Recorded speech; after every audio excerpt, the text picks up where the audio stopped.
Sa pagbubukas ng ating programa ito, bago po ang pagkilala sa mga nandito, ibibigay ko po kay Congressman Jing Paras. Bakit tayo nandito? Ano po ang layunin? Ano po itong kampilan? At bakit tayo dito ngayon nagtitipon? Palakpakan po natin ang ating brother, Comrade in Arms, Congressman and Secretary Jing Paras. Maraming salamat ating mahal na kasama, ka-Eric Jeffrey, ka-Eric Celis. Andito naman ang ating kaibigan si Ben Ranque at lahat ng mga leaders ng mga iba-ibang organization. No? Later on, i-mention ni ka-Eric lahat yan. Pero kami po ay nagagalak na tinanggap nyo ang ating invitation para magsama-sama tayo.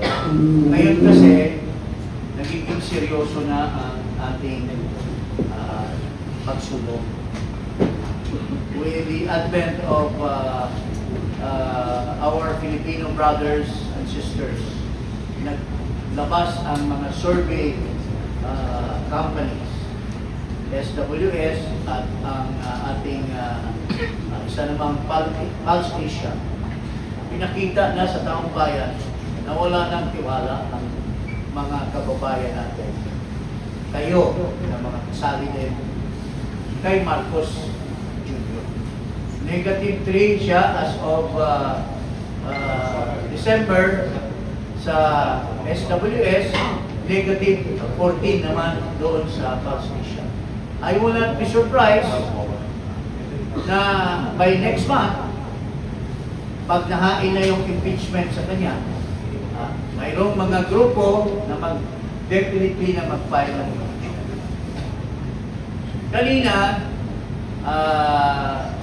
mga kababayan, bago ako mag-discuss, no, sabi ni ka-Eric, bakit tayo andito? Kasi kailangan tayo na mayroong umbrella organization na siyang mag-identify sa atin. So, naisip ng mga ibang kasama natin itong kampilan ng mga mamamayan. Sandata or sword ng ating mga mamayan. Pero may complete name yan. Ano ba yung complete name nito? Katipunan ng mga mamamayang Pilipino para sa bayan. Katipunan.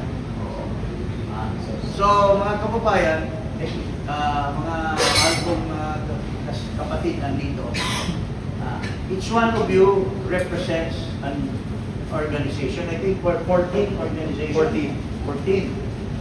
So, may darating pa tayo mga kababayan. Inibita ko rin yung 14. Kasi, recently, I want to share also, nagtayo din kami ng parang umbrella to umbrella organization. Nandyan sila yung UPI, yung kay General Cookies kasama doon. Nandyan yung grupo nila ni Vasco at ni Vic Rodriguez, yung Save the Philippines. Dating maisog yan, no? Tapos, itong grupo natin, itong kapilan, isang grupo din doon. At may mga iba pang organization, Independent Alliances. Independent Alliances. People Power Voice. Yung grupo nila Kati Binag, nila Malu Kia, at may mga iba pang mga generals, former generals. So, tinayo yan. So, yun ang parang main organization natin na nagko-coordinate ngayon sa ating pagsulong toward asking Marcos to step down. Kasama rin natin, kaalay din natin si Governor Chavez. So ito lahat mga kababayan, tayo ay magbuklod-buklod. Palakasan natin ang ating boses, palakasin natin ang ating pag-organize ng ating mga grupo. Kasi once the impeachment is filed, ngayon kasi maraming issue against Marcos.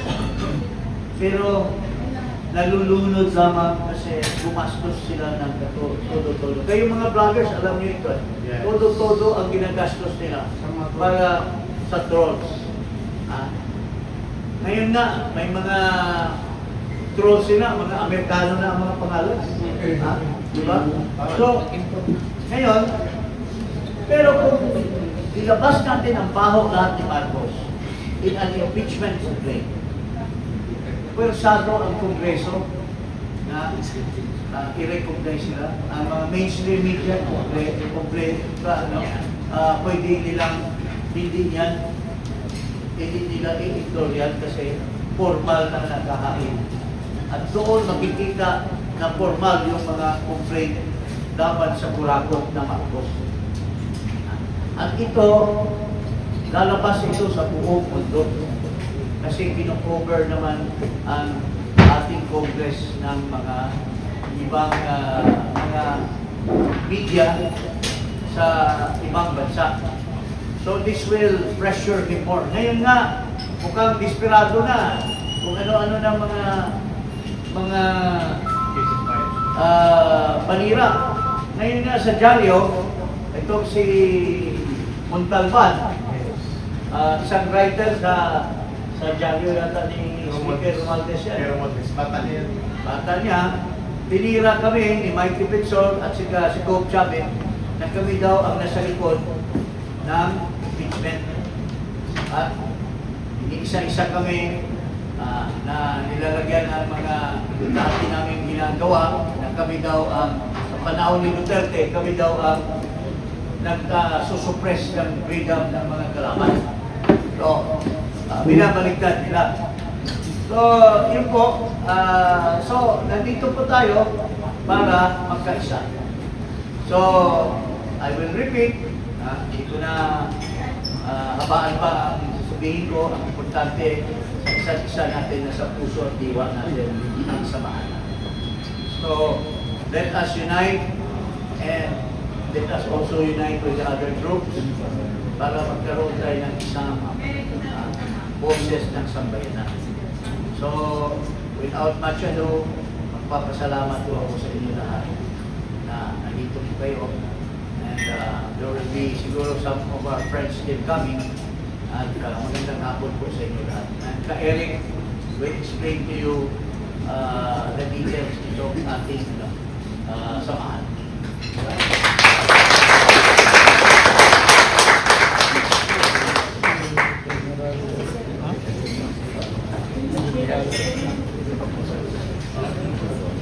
Ay, General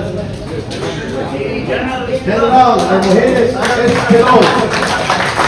Ang pakala ko natin yung General Esquerol. Mamaya po magbibigay din si General Esquerol ng solidarity message. Kayo mo natin General Esquerol. Okay, General Taos. I-acknowledge ko muna mga grupo na nandito. Tapos, magkakaroon tayo ng kunting salo-salo and then we will have solidarity message. This is just a simple gathering. Initial lang po ito. Kasi nga may lulunsad tayo na mas malawak, mas malakas at malaking koalisyon. Hindi ko muna i-announce. Kung anong pangalan. Antayin na natin. Ito ay paligula. So pagtawag po ng mga leaders na ito please stand up, then masigabong na palakpak na tayo. Unang-una sa listahan mga leaders mula Payatas, Caloocan, at San Roque, Tatalon, at buong Kamaynilaan, mga dating nagrarally ito. Doon, sa panahon na sila ay nasasakupan ng panlilinlang at panluloko ng Communist Party sa area ng Metro Manila. Ngayon, sila ay nananawagan ng mabuting pamamahala. Grupo ng Bangon Sambayanan, Tristan. Bangon Sambayanan People's Movement. Ito po ang pinaangas. Maraming salamat. Ito po ang pinipigilan na mag-rally. Dahil natatakot si Marcos dito na kapag itong lumagsak sa lansangan, may kalalagyan siya. So leaders po ito ng dating area ng Kadamay. Yun ang mga malakas dati sa ralyan. Ngayon, sumasama sila sa panawagan ng pagbabago sa isang nabubulong na gobyerno.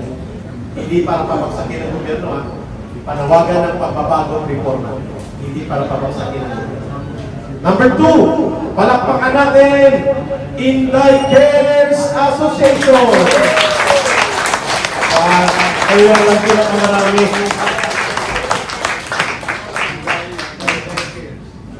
And then, ibibigay ko sa kanyang mikropono kasi nandito ang mga leaders niya, lalo na sa NCR. Pinapangunahan po ni Yusek Penranque pati pang ibang representante. Masada Group!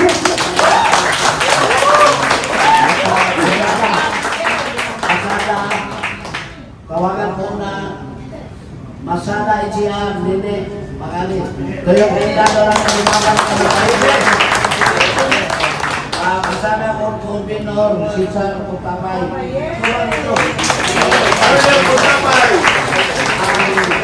Kasama ng Masada sa Miss Masada ng Miss Masada. Ang Miss Mayor Inday Sara supporter. Kala, tumayo ka.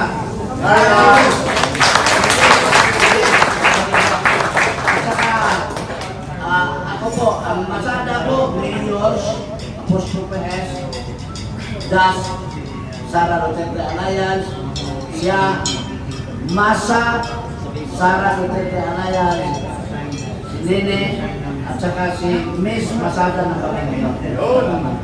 Yun!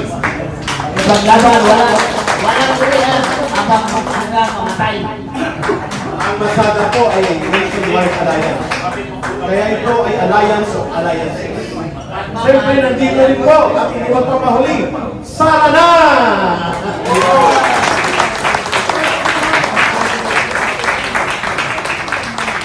At nandito po ang grupo na palaging present kapag tayo nagtitipon sa EDSA Shrine area. Walang absent. Quezon City Anti-Crime Advocate Group! May nagtatiyo. Jess, saan ka, Jess? Kung hindi ka, Jess, Purion, saan ka? Nandito ka lang. Wala ka. Nag-iipot na lang mag-make.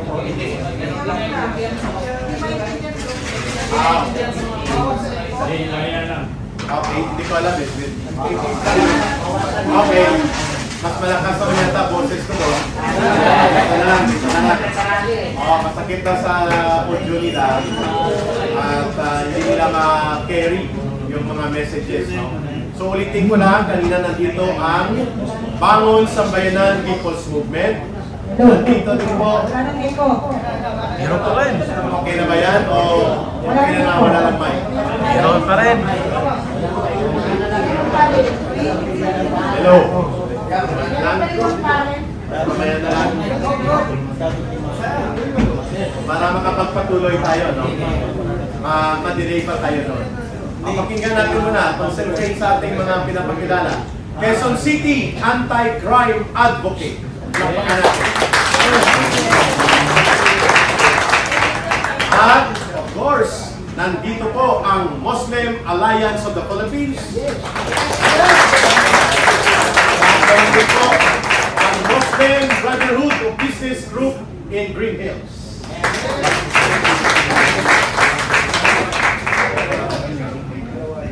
Nandito rin po, kasama nila, galing pa Davao, pero sumama. Muslim Alliance for Peace and Solidarity also. Grupo nila, Go Brandy Gaspar Usman!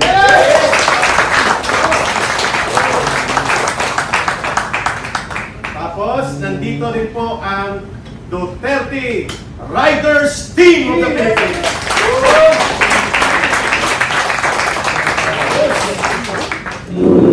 Representative from the Chinese-Filipino Community Group in Metro Manila. Palakpakan natin. Si Ronald at si Ma'am Sonia. Thank you. Of course, nandito po, ano tong MRRD? Ang alam ko, PRRD. Mayor Roa.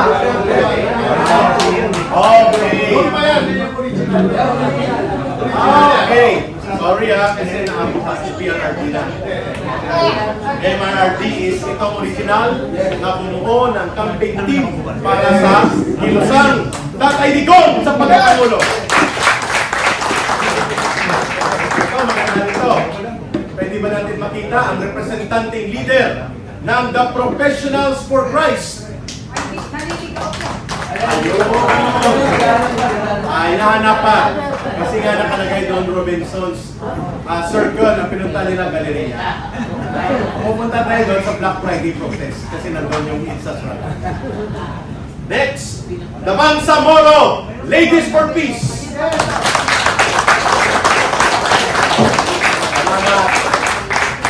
Of course, nandito din po ang North Duterte pa rin kami.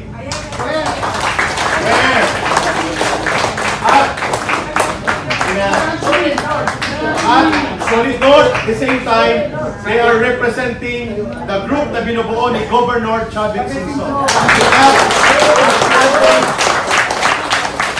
North Duterte pa rin. Yun. Pero sila din po ang solid group na nagbubuo ng core group ni Manong Gop Chavez Singson. Ito, wala dito pero nag-solidarity confirmation ngayong araw. Galing ito ng Bicolandia, malaking organization. Sararo Bicolandia kontra Ladronso. Yun. Apat na organization ito coming from Bicol Region. Yan, apat. Care office o kay Attorney Manny Luna. Yan. At nandito ang mga force multiplier para po sa pagreforma sa gobyerno may problemang nabubulok. Sarge Multiplier! Of course, hindi natin kakalimutan, representing unti-unting lumalawak po sila nang galing po ito sa mga retired uniformed services, General Daos and Colonel Apriasa. Si Colonel Pontapay. Dalawang so, nandito po. Si Sir Noel ay retired din po ito, Manila's Finest. Manila Finest District ito. At siya na ngayon ang nagbubuo ng Sarana. Yes. Of course, sabihin nyo, lokal lang ang binubuo ng Kampilan. Nag-commit po sa araw na ito, kumpirmado na malaking organisasyon po ito na nakabase sa New York ng mga Filipino communities. Patriotic Filipinos USA! Dito po kami pumunta ni Congressman Jing na ako po ipapakulong ng walang sala at hindi makakalabas ng 4 hanggang 5 buwan nang hinahabol kami ng Quadcom noon ni Romualdez sa Marcos sa New York. Ito po yung grupo ng Patriotic Filipinos USA. Malakas po ito na tumulong noon sa panahon ni Tatay Digong laban sa Communist Terrorist Operation sa Amerika. At nandito rin po ang grupo nila Attorney Arnedo Valera. Matagal po ito na organization sa US. Nag-commit sila na tumulong sa kampila ng mamamayan. Filipino Migrant Heritage Foundation. Naka-base naman ito sa Washington, D.C. Ito, Filipino Migrant Heritage Foundation. Ang abogado nito ay dating abogado ng National Democratic Front. Yon. Pero ngayon ay tumulong ito nang si Tatay Digong naging presidente, tumulong siya para mabuo ang Migrant Filipino Associations and Communities sa Amerika. At sila ngayon ay tumatayo na kilalanin ang Kampilan. Ito pa, syempre hindi natin makakalimutan.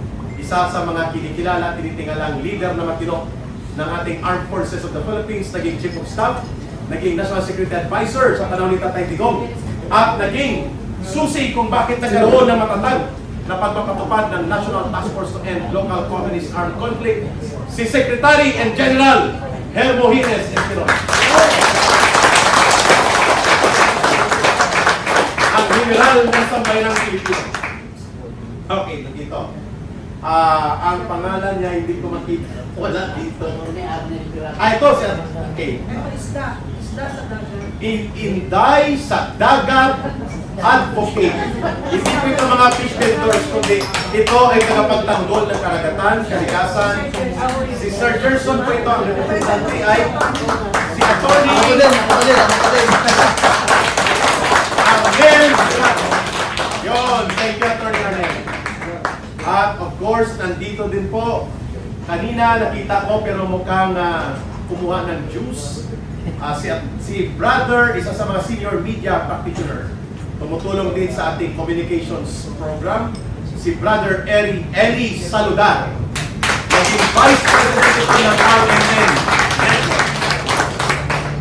And of course, we are expecting kung makakahabol sa schedule ngayong hapon, nag-commit siya the last time na nakipag-usap tayo sa kanila, ang malaking grupong pinamumunuan ni Congressman at naging secretary din noong panahon ni Pangulong Gloria Macapagal-Arroyo, si Congressman Mike Defensor, papunta ng representative. At ang SOS is? SDS. SDS. Nandito ba?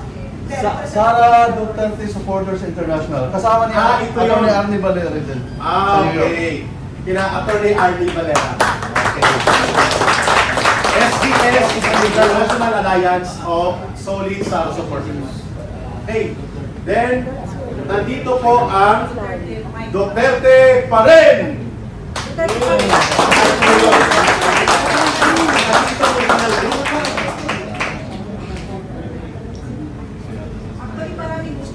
Okay, sige. Retired. Basahin ko Ito yung mga sumasama sa Solid Duterte pa rin. Yung pinag-end Na-mention ko na. Sige. Basahin ko muna ito mga retired na mga nagservisyo sa uniform sector. Colonel Sahiron Sali. Colonel Yupito Gutierrez. Colonel Leonardo Estera. Attorney at Colonel Charlie Cadi. And Colonel Benhor Mungao. Si Odi Mungao. Yes, kasama ni Martin sabi ko. Mungao.